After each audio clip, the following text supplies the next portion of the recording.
Peace is not a destination. You race peace is not a destination you race toward. It is not a reward handed out to those who suffer enough, or wait long enough, or pray hard enough. Peace is a structure. It is something you build, deliberately, carefully, with intention. Brick by brick, choice by choice, moment by moment. And here's the thing. Nobody tells you when you're young. If you don't learn to master yourself, the world will do it for you. The world is not gentle. It is not patient. It does not wait for you to figure yourself out. It will provoke you, pressure you, push every button it can find. And if you haven't done the inner work, you will react. Every single time. And every reaction that comes from a place of weakness costs you something. Your dignity, your relationships, your reputation, your peace. Sometimes all of it at once. You and I both know what anger feels like. That specific, unmistakable heat that rises behind the ribs when something goes wrong. That tightening in the chest when someone says the wrong thing. That tension that radiates through your hands, through your jaw, through your entire body, like electricity, with nowhere to go. That suffocating silence after a conversation collapses into something you didn't want it to become. You walk away from it, replaying every word, every pause, every mistake. And you tell yourself, next time will be different. Next time you'll stay calm. Next time you'll be the bigger person. But next time arrives. And it feels exactly like the last time. Different faces, different locations, different triggers. Same old reaction. Same old you. And that pattern, that frustrating, humbling loop, that is the real problem. Not the world, not the people in it, the pattern inside you. And here is the truth that no one wants to hear. We don't get angry because life is unfair. We get angry because we haven't yet learned to govern what lives inside us. We get angry because we are unfinished. Because we expected control over things we were never meant to control. Because something deep within us still believes that if we just react hard enough, the world will finally cooperate. It won't. It never will. And the sooner a man understands that, the sooner he can stop wasting energy fighting the wrong war. Today, I want to offer you something different. Not motivation that fades by morning. Not empty inspiration that sounds good, but leaves no mark. What I want to give you is something ancient, something tested, something that has outlasted empires and philosophies and centuries of human struggle. 5 habits, rooted in Stoic wisdom, grounded in brutal honesty, that can make you nearly untouchable. Not because your circumstances become easier, not because people suddenly treat you better, but because you become something stronger than your circumstances. You become someone your circumstances cannot break. Habit 1. Pause before you burn. Most people think of anger as an explosion. Something sudden, something volcanic, something that just happens. But that's not the whole truth. Anger doesn't begin as an explosion.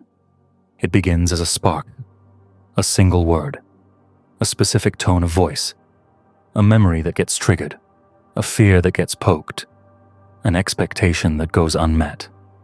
And then, if you're not paying attention, that spark turns into a flame, and the flame turns into something you can't take back.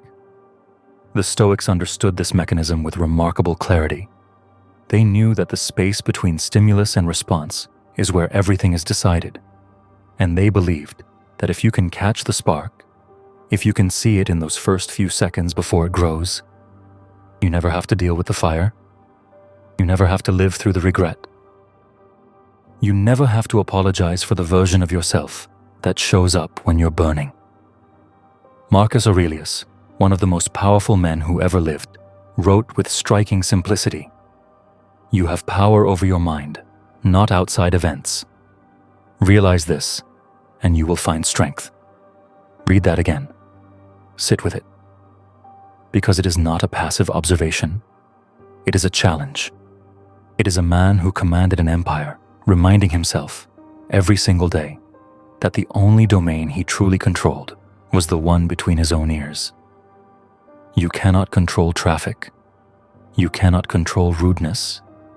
You cannot control the way people speak to you, the way they disappoint you, the way they misunderstand you, the way they ignore everything you've done for them. You cannot control the economy, the weather, the news, the cruelty of strangers, or the indifference of people you love. But you can control how you interpret what happens to you. You can control the meaning you assign to events. You can control your response. And the pause is your tool. One breath. One deliberate second of silence between what happens and what you do about it. That single breath is not weakness. It is not hesitation. It is the most powerful thing a man can do in a moment of pressure.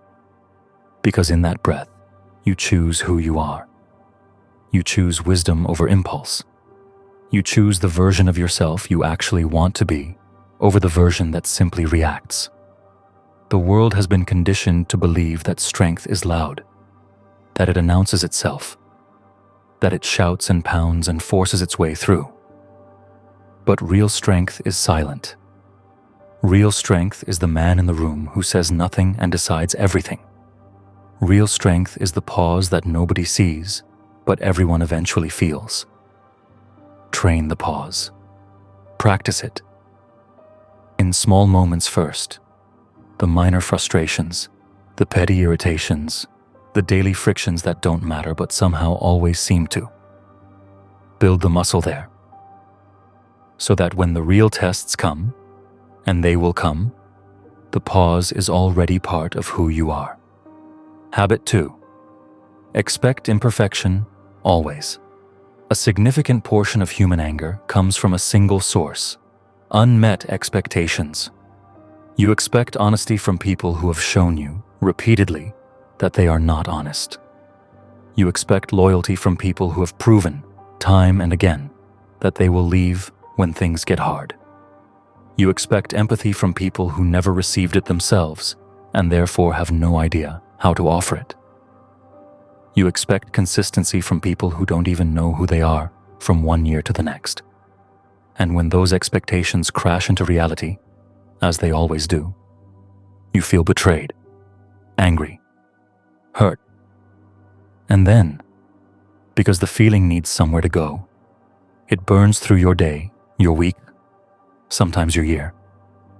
Seneca, one of the great Stoic philosophers, once wrote something that stopped me cold the first time I read it. He said, "How ridiculous and how strange to be surprised at anything which happens in life." Think about how radical that statement is. He's not saying don't feel. He's not saying don't care. He's saying, why are you shocked? Why does it still surprise you that people are imperfect, that life is unpredictable, that things fall apart? You have seen enough of this world to know better. People will disappoint you. This is not pessimism. This is the most liberating truth available to you. People will let you down, not because they are evil, not because they set out to hurt you, but because they are human. Because they are carrying their own wounds, fighting their own invisible battles, navigating their own confusion. They are not the finished version of themselves. Neither are you. When you go through life expecting imperfection, not tolerating it blindly, not excusing behavior that needs to be addressed, but simply not being shocked by it, something remarkable begins to happen. You stop taking everything personally. You stop interpreting every disappointment as a personal attack. You stop handing your emotional stability over to people who are never qualified to hold it. You begin to see others more clearly. You begin to respond rather than react. You begin to extend the same grace to others that you yourself rely on when you are the one falling short. And suddenly, without any dramatic confrontation, without any explosive conversation, anger loses much of its power over you. Because anger feeds on the gap between what you expect and what you get. When you close that gap with honest, grounded expectations, you starve the anger. You stop giving it fuel. This doesn't mean you lower your standards. It means you raise your awareness. You see people for who they are, not who you wish they would be. And you make your decisions about who to trust, who to invest in, who to keep close, based on reality rather than hope. Habit 3. Do not respond while you're bleeding. There are moments in life when something hits you so hard that everything inside you wants to react immediately. Someone betrays you. A person you trusted completely. Someone you believed was in your corner. Someone humiliates you in front of people whose opinion matters to you. Someone finds exactly the right words, the precise pressure point, the specific wound, and they press it hard, with full intention. And in that moment, your entire system screams at you to respond, to defend yourself, to correct the record, to say the thing that will hurt them the way they just hurt you, to unleash everything you've been holding back, to make sure they understand that you are not someone to be treated this way. But here is what Epictetus, a man who was born into slavery and rose to become one of the most respected philosophers in history, understood better than almost anyone. He wrote, "If someone succeeds in provoking you, understand that it is your own mind that has allowed the provocation. You are not a prisoner of what happened to you. You are not a prisoner of what was said to you. You are only a prisoner of your own response. If you choose to respond without thinking, when you speak from a place of fresh pain, you are not speaking from your strength. You are speaking from your wound, and your wound will say things that your wisdom never would. Your wound will burn bridges your future self will need. Your wound will reveal vulnerabilities you spent years building walls around. Your wound will make permanent decisions based on temporary pain. And the worst part is that once you've responded that way, once you've sent the message, made the call, said the words out loud, you cannot take it back. The damage is done. And now you have to live with both the original wound and the consequences of how you responded to it. Here is the rule, a simple one, but not an easy one. Never speak when your heart is louder than your mind, when the emotion is so strong that it's drowning out your judgment. That is precisely the moment to go silent. Let the storm pass. Let the intensity settle. Give yourself hours if you need them. Give yourself days. Return to the situation with clear eyes and a steady voice, and then decide, calmly, deliberately, who you want to be in this moment, what you want to say, what actually needs to be said at all. Because here is something that age teaches you if you pay attention. Calm decisions age well. They hold up. They serve you in the long run. Angry decisions don't. They feel satisfying for about 30 seconds, and then you spend months or years paying for them. The strongest thing you can do when someone tries to break you is refuse to break. Not because you don't feel it, not because it doesn't hurt, but because you understand that your response belongs to you, and you're not going to hand it over to someone who doesn't deserve it. Habit 4. Build a fortress inside yourself. Most people drift through life waiting for external conditions to stabilize before they allow themselves to feel okay. They're waiting for the right relationship, the right job, the right level of financial security, the right recognition from the right people. And until all of that lines up, they feel unsettled, reactive, vulnerable. But the Stoics identified something crucial. The people who are most easily disturbed, most easily provoked, most easily manipulated, are the ones who have no strong interior life. They have nothing to retreat to when the outside world becomes hostile. They are entirely dependent on validation, approval, reassurance, and control. And when those things are withdrawn, as they often are, they fall apart.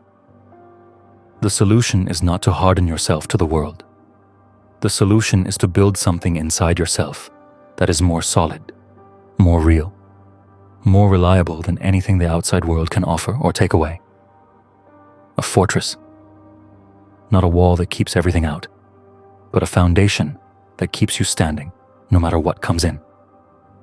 You build that fortress quietly, through discipline, through silence, through the accumulation of small, honest choices that most people avoid because they require discomfort.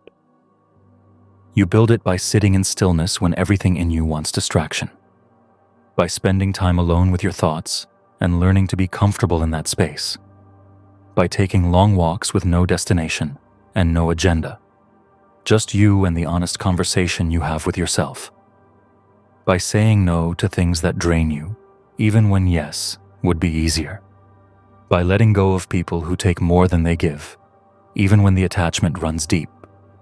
You build it by doing difficult things voluntarily, by choosing the hard path when the easy one is available, not because you enjoy suffering, but because every time you choose difficulty over comfort, you become a little more capable of handling what life will eventually force on you.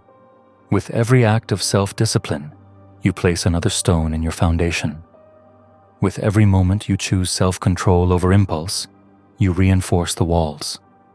With every time you choose to be honest, with yourself, with others, you become someone you can actually trust.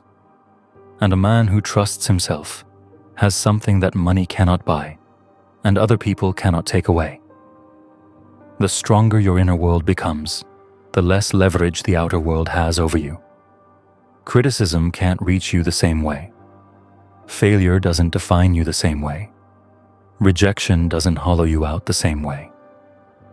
Because you have something to come back to. A place inside yourself that is yours, that no one else has access to, that cannot be dismantled by other people's opinions or life's inevitable setbacks. This is what unshakable actually looks like.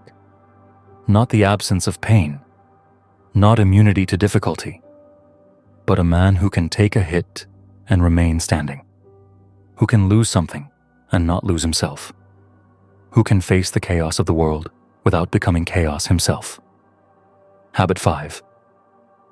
Choose meaning over ego. Ego is the loudest voice in the room. It announces itself constantly. It says, I must be right. I must win this argument. I must be respected. I must be seen. I must be acknowledged. It turns every interaction into a competition and every slight into a war. It makes you fight battles that don't matter and miss the ones that do. It keeps you awake at 3 a.m, replaying conversations you should have left behind hours ago. Meaning is quieter. It says, I want to live in alignment with who I said I would be. I want my actions to reflect my values. I want to be the kind of person I can look back on without flinching. It doesn't demand an audience. It doesn't need a scoreboard. Ego leads to anger.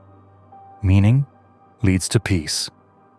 And the choice between them is one you make hundreds of times a day, often without realizing it. Think about the last time someone insulted you. Maybe it was something said directly to your face. Maybe it was something that reached you secondhand. Maybe it was a dismissive comment, a careless comparison, a public disrespect. Your ego wanted to respond. Your ego wanted to defend, correct, retaliate, make them understand the cost of that mistake. But take a step back from the ego for just one moment and ask yourself honestly, did their opinion actually change anything real about you? Did their words reach your truth? Did they alter your capabilities, your character, your worth? Or did your ego simply get frightened of appearing weak? Here is the thing the world would rather you not understand. You don't become unbothered by becoming untouchable. You become unbothered by no longer needing to be touched. When you are deeply grounded in who you are and what you stand for, other people's attempts to diminish you simply don't land. Not because you've built walls, but because you've built a self, a real one. One that doesn't require constant external validation to remain intact. Marcus Aurelius, the emperor, the philosopher, the man who had every reason to be consumed by ego, wrote something that has stayed with me. He said the best revenge is not to be like your enemy, not to outshout them, not to outargue them, not to outhate them, simply to outgrow them. To become so committed to your own integrity that their behavior becomes irrelevant to you. To rise so fully into your own character that their attempts to drag you down cannot reach you. Peace is not won by force. It is not earned through dominance or volume or the accumulation of victories in petty arguments.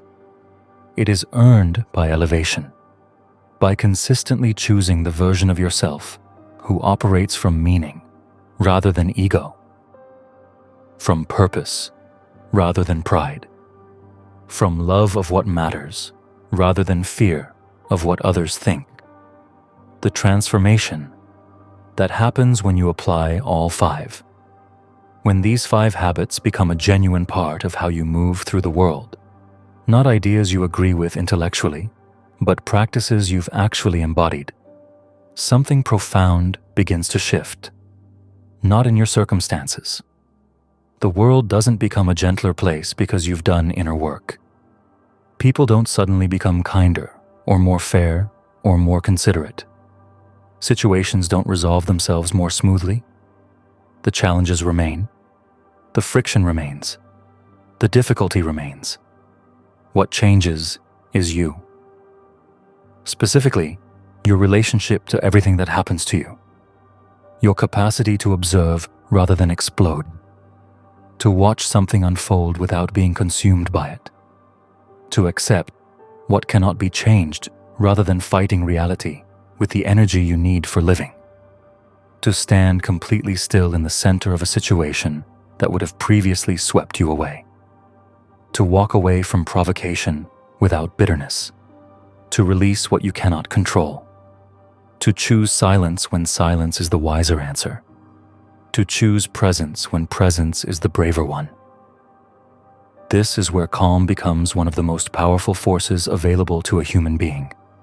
Not soft, not passive, not disengaged. Powerful. Because it is chosen. Because it is maintained under pressure. Because it is the result of actual work. The invisible, unglamorous, daily work of governing yourself. When you truly understand yourself, your patterns, your triggers, your fears, your tendencies, no one can use those things against you. The buttons still exist, but you've taken them out of other people's hands. You decide when they get pressed. You decide what happens after. When you control your mind, you control the world you experience. Not the external events, but the internal landscape through which all experience passes. And that internal landscape is the only world you ever actually live in. When you release your grip on what doesn't serve you, old grievances, dead arguments, relationships that have run their course, the need to be right about things that no longer matter, you become lighter. You become faster. You become more present. You become unstoppable in the truest sense, because the things that would stop a less grounded man simply pass through you without taking root. The version of you that already exists. There is a version of you that you can feel when you get very quiet. You can sense him. He's not dramatic about it. He doesn't announce himself. But he's there. The you who no longer needs to get pulled into every argument that presents itself. The you who no longer runs through every worst-case scenario at midnight. The you who no longer loses sleep over people who aren't awake thinking about you. The you who no longer sacrifices your own peace just to prove a point to someone who probably won't even remember the conversation next week. That version of you is not some idealized future self that requires years of therapy and perfect conditions to emerge. He is one choice away from right now. Then another choice. Then another. He is built through repetition, through consistency, through the daily commitment to showing up as the man you're becoming, rather than defaulting to the man you've always been. One breath instead of an outburst.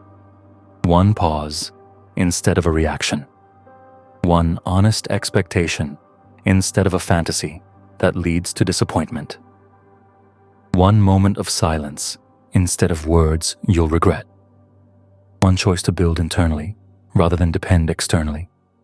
One decision to live from meaning rather than ego. That's the path. Not dramatic, not sudden, not a single lightning bolt moment of transformation. Just the patient, steady, unglamorous work of becoming someone better. Not for anyone else's approval, but because you decided that the quality of your inner life matters. Because you decided that peace is worth protecting. Because you decided that the man you are, in your most private, unobserved moments, is the most important version of you there is. The final truth. You are not here to win every argument. Let that sink in. You are not here to be right all the time. You are not here to make sure everyone sees things your way, or respects you on your terms, or acknowledges every sacrifice you've made. You are here to win something far more valuable and far more difficult. You are here to win yourself. Let the anger pass through you without becoming you. Let people be exactly who they are.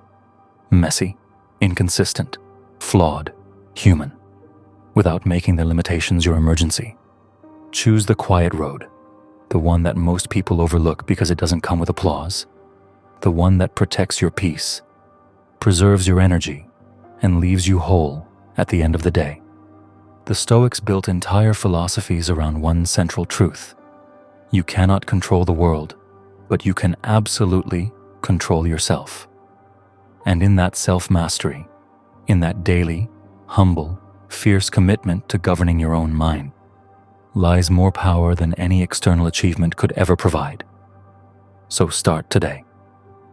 Not perfectly, not dramatically. Just start. One pause. One honest expectation. One moment of silence when the old you would have burned it all down. One choice toward meaning when ego is screaming to be heard. One stone placed carefully in the fortress you are building. The one that no one can see but everyone will eventually feel. That is the work. That is the path.